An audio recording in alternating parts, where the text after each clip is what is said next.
반갑습니다. 잘 오셨습니다, 여러분. 오늘 우리가 읽은 이 본문은요, 가나안 땅에서의 모든 전쟁을 마치고 각 지파, 이스라엘 각 지파에게 땅 분배를 마친 후에 이어지는 이야기입니다. 여러분 2절과 3절 보시면요, 익숙한 단어 하나 등장할 거예요. 무엇입니까? 도피성이죠. 도피성. 한 번쯤 들어보셨을 법한 단어라고 생각합니다. 도피성이 무엇인고 하니 3절 보니까 부지 중에 실수로 사람을 죽인 자를 그리로 도망하게 하라. 이는 너희를 위해 피해 보복자를 피할 곳이니라 라고 말합니다. 땅 분배 후에 하나님께서 이스라엘 백성들에게 하신 일이 무엇인고 하니 도피성을 마련해 주시는 일이었습니다. 이는 사실 모세에게 말씀하신 내용이었고, 구체적으로 지금 이 여호수아를 통해 이루어 주시는 내용이 됩니다. 여러분, 도피성이 무엇인고 하니 아까 3절에서 우리가 본 것처럼요, 부지 중에, 그러니까 고의가 아닌 실수로, 과실치사로 사람을 죽였을 때 그 사람이 피할 수 있는 장소를 의미합니다. 여러분, 실수로 사람을 죽일 수 있을까? 우리 실생활에서 실수로 죽였습니다. 이럴 만한 일이 실제로 우리 곁에 흔하게 일어나는 일은 아니기 때문에. 근데 여러분, 굉장히 재밌게 신명기에서도 이 도피성에 관련된 이야기를 다루고 있는데 19장을 보시면 그 신명기에 자세한 실예가 나옵니다. 제가 한번 읽어드리겠습니다. 신명기 19장 5절 말씀입니다. 가령 사람이 그 이웃과 함께 벌목하러 산림에 들어가서 손에 도끼를 들고 벌목하려고 찍을 때에 도끼가 자루에서 빠져 그의 이웃을 맞춰 그를 죽게 함과 같은 것이라. 여러분, 대략 이해가 되세요? 그러니까 나무를 베러 산에 올라간 거예요. 도끼질을 하다가 그 도끼가 어떻게 빠져서, 이웃의 머리에 맞아서 죽게 되었을 때, 여러분 굉장히 재밌지 않습니까? 부지 중에 고의로 실수로 살인한 경우의 예를 굉장히 구체적으로 드는 것으로 보아 아마 이랬던 일들이 종종 왕왕 있었던 것으로 보입니다. 그죠? 도끼질을 있는 힘껏 했겠죠? 근데 힘껏 했던 그 내용이 이웃의 머리에 날아가게 되면서 이웃이 죽게 되었을 상황에 대해서 오늘 성경이 말하고 있는 거죠. 여러분, 그럼 진짜 고의가 아니었기 때문에 정말 나무를 베러 올라갔다가 졸지의 살인자가 된 이 사람의 입장에 있어서는 굉장히 억울한 상황이 될 것입니다. 일부러 그런 것이 아니기 때문이죠. 그런데 여러분, 만약 이 장소에 생각해 보십시오. 이 둘만 있어요. 이 둘만 있고 유족들이 이 이야기를 들었을 때 여러분, 단번에 그런 일이 있었습니까? 이런 유족들도 있겠지만, 여러분 마냥 이렇게 반응만 했겠습니까? 분명히 무슨 음모가 있다고 할 수도 있고, 또 평소에 탐탁지 않았던 사람이라면 더욱이나 그렇게 생각하게 되었을 것입니다. 여러분, 당시 배경에서는요, 만약에 자신의 가족이 누군가로부터 살해를 당하면 보복을 하는 게 그 집안의 명예를 지키는 일이고, 가장 그 죽은 자 때문에 그 죽은 자의 가장 가까운 가족도 없다면 친지 가운데 반드시 그 목숨에 대한 대가를 묻는 것이 그 집안의 명예를 지키는 일 가운데 하나였습니다. 여러분, 예를 들면 이런 거죠. 어디서 내 동생이 맞고 왔습니다. 맞고 왔는데 아프겠다 이러면 굉장히 좀 수치까지는 아니어도 좀 멋졌지 않습니까? 그러니까 누가 너를 이렇게 만든 거야 이러고 똑같이 때려줘야 이 맞은 동생의 명예도 살고 내 동생을 누가 때려, 이런 명분이 세워지는 것 아니겠습니까? 이때처럼 여러분, 살인자의 내 가족과 친지가 죽었다면 이 죽은 내 친지의 목숨에 대한 책임을 응당하게 묻는 것이 당시에 이 집안의 명예와 연결되어 있는 내용이었고, 당연히 그랬어야 한다는 거죠. 근데 여러분, 생각해 보십시오. 부지 중에 살인이 일어난 것입니다. 고의가 아닙니다. 그러니까 고의가 아니었음에도 더 과한 보복이 일어날 수 있는 상황이 이 고의가 아닌 살인을 저질렀을 때의 상황이고, 그에 따른 이런 집안의 어떤 명예를 위해 보복할 때의 상황이 되는 겁니다. 그러니까 고의가 아님에도 너무나 과한 보복이 주어지게 되는 것이고, 그런 상황을 면하고 그런 상황으로부터 이 고의가 아니게 죽인 사람을 보호하기 위해 마련된 제도적 장치가 바로 도피성인 거죠. 여러분, 오늘 왜 이렇게 말이 꼬일까요? 비가 와서 그럴까요? 여러분, 이해는 되시죠? 무슨 말인지. 여러분 이 도피성으로 피하는 과정과 그 도피성에 머물며 일어나는 일들이요 4절부터 6절에 이렇게 기록되어 있습니다. 우리 여호수아 20장 4절부터 6절 한번 같이 읽어보실까요? 시작.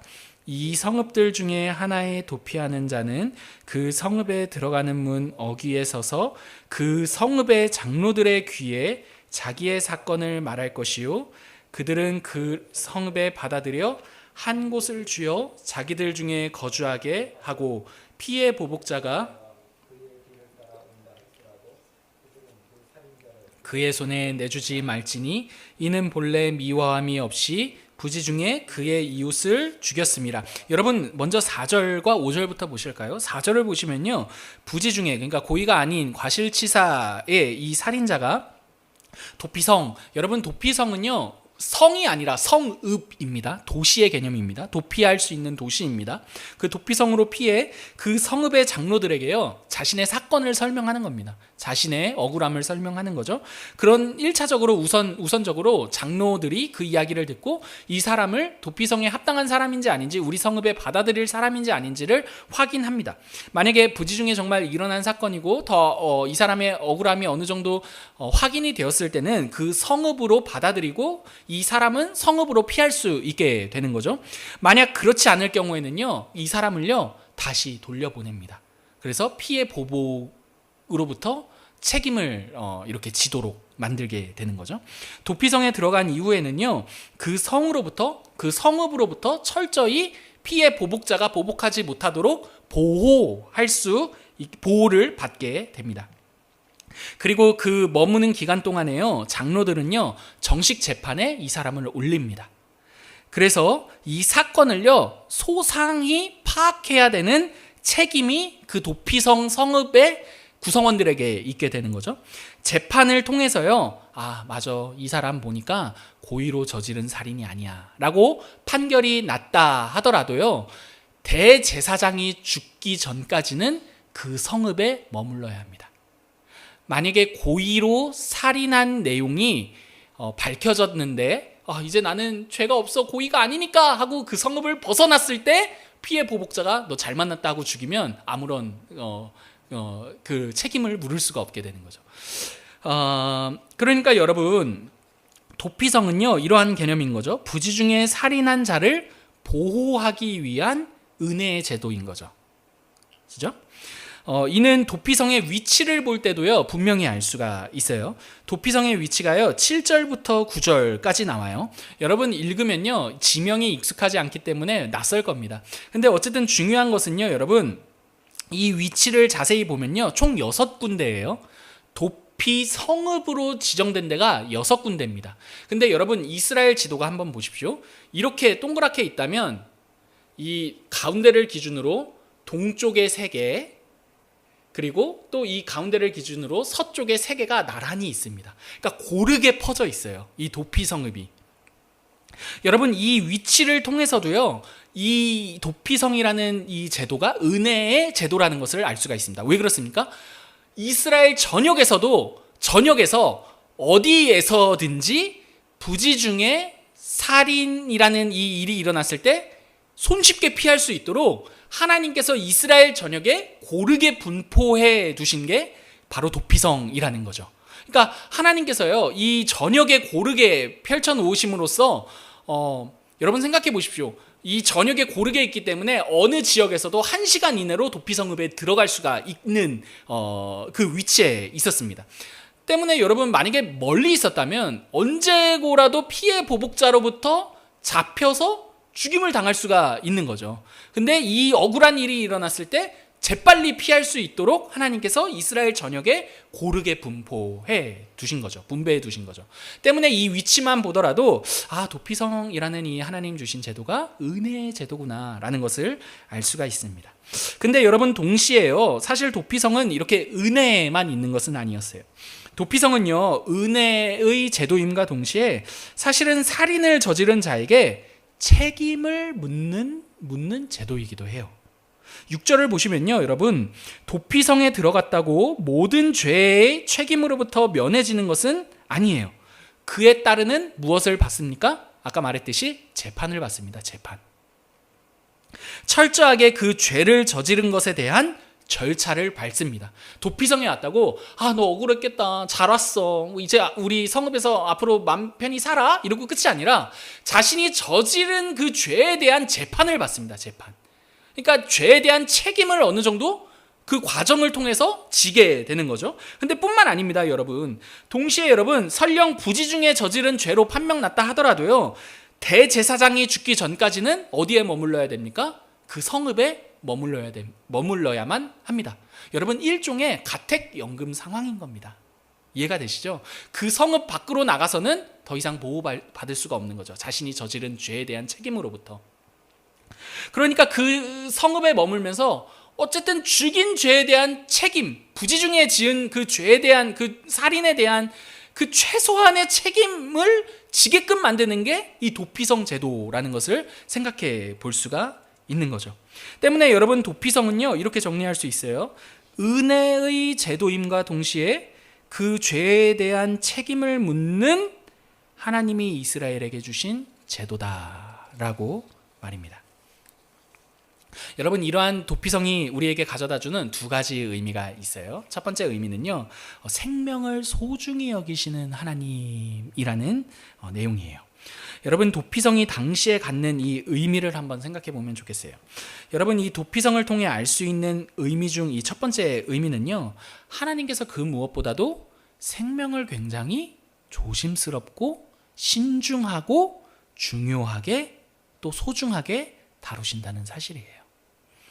여러분, 눈에는 눈, 이에는 이라는 그 율법 기억하세요? 여러분, 이 역시도요, 사실은 생명을 굉장히 소중히 다루는 법이라는 것 알고 계세요? 여러분, 생각해 보세요. 상대가 내 눈을 공격하면 나도 눈 아팠으니까 너도 눈만 아파, 이렇게 공격하는 사람은 없습니다. 보복하는 사람은 없습니다. 내가 눈을 다치면 눈 플러스 알파를 응징해줘야 복수가 됩니다. 이해되세요? 여러분, 복수는요, 항상 내가 당한 것 플러스 알파입니다. 그러니까 눈에는 눈, 이에는 이라고 말씀하시는 것은 사실 복수하지 말라는 의미입니다. 더 과한 내용으로 그 생명을 죽이는 데까지 가지 말아라. 여러분, 눈만 다쳤다고 눈만 상하게 하지 않습니다. 결국에는 그 위협의 정도가 어디까지 가냐면 생명까지 갑니다. 그래서 눈에는 눈, 이에는 이라는 이 율법은요, 생명을 소중히 여겨야 한다는 하나님의 메시지이기도 합니다. 이처럼 하나님은요, 생명을 굉장히 소중히 여기시는 분이에요. 부지 중에 일어난 일들까지 소소하게 챙기시는 게 생명을 생각하시는 하나님의 방법인 거죠. 야, 부지 중에 일어난 살인이라도 살인은 살인이다, 그냥 다 살인은 살인으로 대해라. 여러분, 이렇게 생각하시는 하나님이 아니신 거예요. 정말 굉장히 세심하시죠. 야, 부지 중에 살다 보면 일어날 수 있는 그 소소한 하나까지도 하나님이 직접 챙기시는 거죠. 왜요? 생명을 소중히 여기시기 때문입니다. 그런데 여러분, 우리가 사는 이 시대는요, 이와 반대로 생명을 굉장히 가볍게 또 쉽게 여기는 시대인 거죠. 생명보다 돈이 더 가치 있다라고 말하는 시대가 우리가 사는 시대인 것만 같아요. 생명은 어떻게 되든지 돈을 위해 생명이 희생되더라도 돈만 잘 벌 수 있다면 괜찮다, 이렇게 정말 섬뜩한 이야기를 하는 시대가 우리가 살고 있는 시대인 것만 같습니다. 여러분, 얼마 전에 어떤 기업인데요, 이름을 말할 수는 없지만 그 기업의 한 근로자가 기계에 끼어서 들어갔어요. 여러분, 근데 그 기업이 그에 따른 그 억울함이나 이런 내용들에 대해 충분한 조치를 처음에 취하지 않은 거죠. 근데 이 내용이 입을 통해 여론에 흘러들어갔고 여론이 막 그 기업을 때리기 시작했어요. 그러니까 이 기업도 그제서야 그에 대한 진상조사와 여러 이야기들을 이야기를 이제서야 하게 되는 거죠. 대기업입니다, 여러분. 중소기업도 아니고. 그런데 기계 직원이 정말 입에 담기도 어려운, 그렇게 해서 생명을 잃었는데 그 생명의 무게에 대해서 나름 했다고 했겠죠. 그럼에도 불구하고 나 몰라라 하는 것 같은 그 태도를 보면 참 우리가 사는 이 시대가 돈과 어떤 기업의 이윤이 생명보다 더 소중하다 말하는 시대를 살고 있는 건 아닌가라는 생각을 하게 됩니다. 여러분, 그럼에 이러한 상황 속에서 오늘 우리가 읽은 이 도피성을 한번 기억해 보시기 바라요. 한 사람의 생명을 위해서는요, 여러분, 온 성읍이 신경을 쓰고 그 사람을 보호해야 할 그 책임을 함께 짊어지게 됩니다. 그죠? 여러분, 그 성읍으로 피했다라는 사실은요, 그 성읍이 도피성으로서 이 생명을 보호하고 지켜야 한다라는 책임을 함께 짊어지게 되는 내용이 되는 겁니다. 그죠? 그 사건을 재판하기 위해서 에너지를 쏟아야 되는데, 그 사건을 재판하기 위한 그 에너지를 쏟는 이유는 이 한 사람의 생명에 대한 가치가 있기 때문입니다. 피해 보복자로부터 계속해서 보호해야 하는 거죠. 이 한 사람의 생명을 위해 노고, 그 고생과 수고를 함께하는 공동체가 바로 도피성읍이라는 말입니다. 이해되시죠, 여러분? 그러니까 도피성은요, 여러분, 단순히 피해서 끝 이게 아니라 그 도피성으로 지정된 공동체가 감내해야 될 내용이 있더라는 말이죠. 여러분, 교회도 사실 이러한 공동체라는 것 알고 계십니까? 도피성에서 한 사람의 생명을 위해 온 성읍이 신경을 쓰고 관심을 갖듯이 교회 역시도 한 사람의 생명에 관심을 갖고 신경을 쓰는 공동체입니다. 하나님께서 관심을 두신 그 생명에 우리 역시도 동일한 관심을 두는 공동체가 바로 교회라는 말입니다. 때문에 여러분, 바울이 로마서를 보면 12장 15절에서 이렇게 이야기해요. 즐거워하는 자들과 함께 즐거워하고 우는 자들과 함께 울라. 여러분 다 아시는 말씀이죠. 여러분, 이 말은요, 하나님의 관심이 있는 곳에 너희도 관심을 두라라는 말입니다. 여러분, 우는 자의 그 눈물에 하나님의 관심이 있죠. 웃는 자의 그 미소에, 웃음에, 그 기쁨에 하나님의 관심이 있죠. 여러분, 하나님께서 관심을 두시는 그 생명 가운데 교회도, 우리도 관심을 두라라는 말씀이 즐거워하는 자들과 함께 즐거워하고 우는 자들과 함께 우는 자들과 함께 울라라는 말의 의미입니다. 사랑하는 여러분, 생명에 관심을 두는 공동체가 교회라는 것을 기억하세요. 여러분, 근데 생명에 관심을 두는 공동체가 교회다라는 이 말이 사실은 우리한테 두루뭉실하게 다가옵니다. 여러분, 생명에 관심을 둔다는 가장 구체적인 실천이 뭔지 아세요? 상대의 말에 귀를 기울이는 겁니다. 여러분, 생각해 보십시오. 도피성에서 그 한 생명에게 신경을 쏟으면서 가장 많이 하는 일이 무엇입니까? 듣는 겁니다. 어떻게 억울한 일을 당했는지 들어야 됩니다. 도피성에 와서 장로들에게 자기 이야기를 막 합니다. 장로들이 들어야 됩니다. 그리고 그 성읍이, 그 장로들이 그 사람을 받아들였을 때는 이 성읍이 그 사람을 함께 지켜야 된다는 의무가 주어졌기 때문에 그 사람의 이야기를 온 성읍이 무엇해야 됩니까? 들어야 됩니다, 여러분. 여러분, 생명에 관심을 갖는 가장 실제적이고 구체적인 일은요, 상대의 이야기에 관심을 갖고 그 이야기를 들어주는 것입니다. 여러분, 이야기를 듣다 보면요, 우리도 모르게 답을 이야기해주고 싶을 때가 있어요. 여러분, 답은 그 이후입니다. 어떨 때요? 어떤 이후예요? 상대의 이야기를 충분히 들어준 그 이후입니다. 교회는 그렇게 도피성으로서 상대의 이야기를 들어주는 공동체입니다. 그리고 여러분, 그 이야기가 너무 얼토당토 않고 얼토당토해도 여러분, 그 상대의 이야기를 들어줌으로써 그 상대의 편이 되어주는 게 오늘 교회 공동체가 이 땅 위에서 도피성으로서 해야 할 일이라는 것을 기억해야 할 것입니다. 여러분, 도피성이 우리에게 전달해주는 또 다른 두 번째 의미가 있어요. 은혜와 책임입니다. 들어보십시오. 여러분, 도피성은요, 부지 중에 살인을 저지른 자를 보호해주는 은혜의 공간이죠. 그럼과 동시에 그럼에도 살인을 저지른 사람이요, 자신의 죄에 대한 책임을 지는 공간, 장소였습니다. 그런데 여러분, 우리에게는 이스라엘의 도피성보다도 사실은 더 완전한 은혜와 완전한 책임을 이루신 도피성이 있어요. 누구이십니까? 예수 그리스도이시죠. 여러분, 도피성의 은혜와 여기서의 책임은요, 예수 그리스도 안에서 완전하게 이루어졌습니다. 죄인인 우리는 예수님을 믿어 그분 안에서 영원한 보호를 받죠. 또 동시에 우리가 그분 안에서 영원한 보호를 받을 수 있는 이유는 그분이 우리가 져야 할 죄에 대한 책임을 모두 대신하셨기 때문입니다. 여러분, 도피성은요, 제한된 보호와 제한된 죄로부터의 책임을 지는 공간입니다. 그죠? 그 보호도 영원하지는 않습니다. 그리고 내가 죄에 대한 책임을 그 성읍에 머물므로써 지기는 하지만 이 죄에 대한 책임 역시도 완전하지는 않습니다. 이 보호와 책임이 도피성 안에서는 제한적이었다면 여러분, 이 도피성의 의미를 완전히 이루신 예수 그리스도 안에서는 한번 들어보십시오. 우리를 구원하신 예수님은요, 우리의 영원한 보호자가 되시며 우리의 죄를 대신해 자신을 들여 죄에 대한 책임을 완전하게 지신 도피성이 되시죠.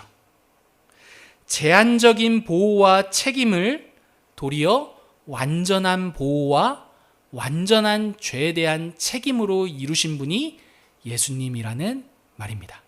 때문에 여러분, 이 제한적인 도피성의 은혜와 책임이라는 의미가요, 예수님 안에서 완전한 은혜와 완전한 보호와 완전한 책임으로 성취되었다라는 것을 기억해야 할 것입니다.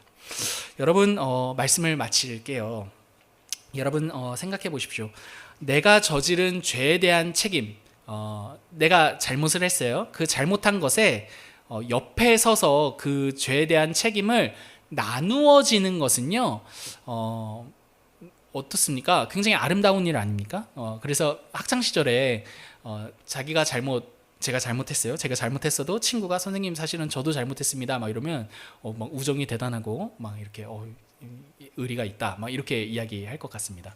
근데 여러분, 이보다 더 생각해 보면 예수님께서는요, 우리 곁에서 우리의 죄를 나누어 지신 분이 아니라 우리의 죄를 자신이 하신 것으로 대신 뒤집어 쓰신 분이 예수님이라는 것을 생각해야 합니다. 여러분, 예수님은요, 우리의 죄를요, 자신이 지으신 것으로 여기신 하나님이십니다. 여러분, 이 시간 한번 생각해 보십시오. 내가 살면서 지은 가장 추접한 죄가 무엇입니까? 막 생각하고 싶지도 않은 그 죄. 여러분, 근데 성경은요, 무엇라 말합니까? 그 죄를, 지금 여러분이 생각하신 그 죄를 예수님이 자신의 것으로 여겨 그 죄에 대한 책임을 자신이 지셨다고 말합니다. 완전한 도피성이죠, 여러분. 완전한 도피성이죠. 여러분, 우리가 어디로 피할 수 있습니까? 여러분, 정말 모두가 우리의 그 연약함을 알게 됐을 때 모두가 우리를 향해 얼굴을 돌릴지라도 누구 한 분만이 우리의 피난처가 되어 우리를 향해 여전히 얼굴을 돌리지 않고 바라보고 계시는 겁니까? 예수 그리스도이신 거죠, 여러분. 여러분, 우리는 흔히 예수님께서 우리의 죄를 대신해 죽으셨다라고 할 때 예수님이 우리의 죄를 나누어 지셨다라고 생각하는 것 같아요. 하지만 여러분, 그렇지 않습니다. 우리가 지은 그 죄를 자신이 지은 것으로 여기시어 자신이 우리의 죄에 대한 값을 대신 치르신 게 십자가 사건입니다. 그러므로 여러분, 우리의 참된 도피성이 되신 예수 그리스도께로 날마다 피하시기를 바랍니다. 우리의 다양한 연약함을 들고 예수님께 나아갈 때요, 예수님으로부터 보호와 사랑을 경험하게 될 것입니다. 여러분, 날마다 그분의 품으로 달려가 믿음의 여정을 용기 내어 살아가시는 저와 여러분 되기를 간절히 기도합니다. 아멘.